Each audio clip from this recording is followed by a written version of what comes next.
Hi havia una vegada un jove que era fill de mariners amb molta tradició a la seva família. Els besavis eren mariners i pescadors. Els avis també s'hi havien dedicat a ser mariners.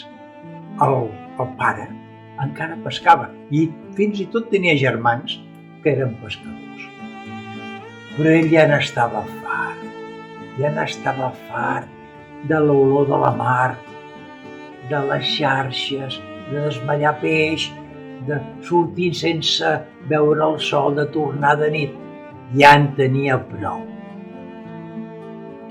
Era un diumenge a la tarda que estava sentat mirant el mar, quan va tenir una idea.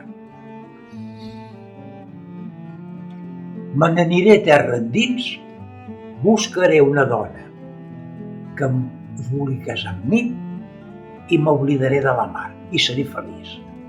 Dit i fet, aquella mateixa tarda va anar cap a casa seva i amb poques paraules a la gent li va dir: jo me'n vaig.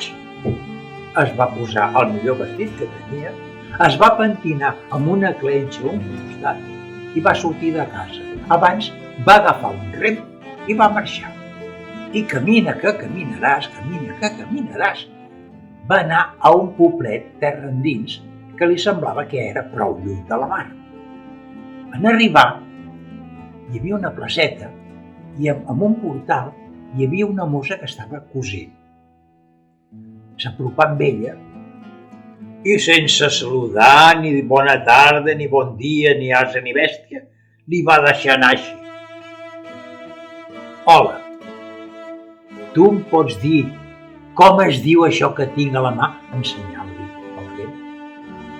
La mossa el va mirar. Home, això és un rem. Maleït sí, aquesta ja sap masses coses de la mar. No, i se'n va anar sense despedir-se ni adéu ni res. Camina que caminaràs. Va anar a un altre poble més llunyà, amb l'esperança de trobar algú que no sapigués res de la mar. Allà, al portal d'una casa hi havia una mare i una filla que estaven fent puntes de coixí. S'apropà així també, com a poca solta, sense dir ni bona tarda ni res, s'apropà i va dir a la mossa: tu saps dir-me com es diu això que porto a la mà? Ensenyant el rem. La mossa, una mica sorpresa, se'l mira i diu: no sé el nom, però això ho fan servir els mariners. Te'l fot, aquesta també sap de què va la cosa. I sense dir adéu ni res va marxar.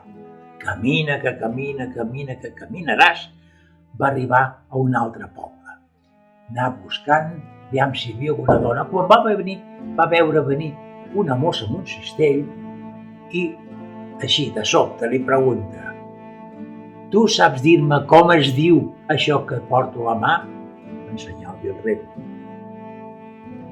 La noia se'l mira: home, això ho fan servir els mariners per portar la barca. Te'l fot, no m'interessa gens. I també va marxar. Al poc temps, la gent ja sabien que hi havia un jove que anava preguntant pels pobles a les mosses què és allò que portava a la mà, que era un rem. I sabien que estaven cercant parella. Al cap d'uns dies, caminant, va arribar al poblet més allunyat que hi havia de la costa. Un poblet amb 4 cases. Hi havia una petita taverna. L'home va pensar: aquí aviam si trobo una persona que no sàpiga res de la mar. Entrà i al mostrador de la taverna hi havia una mossa.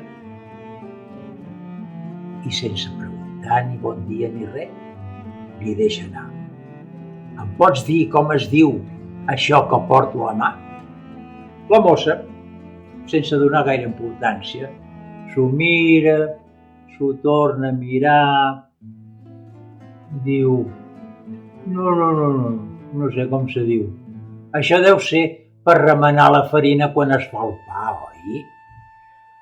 Aleshores ella es va posar content, va molt content de veure que aquella persona no en sabia res de la mar.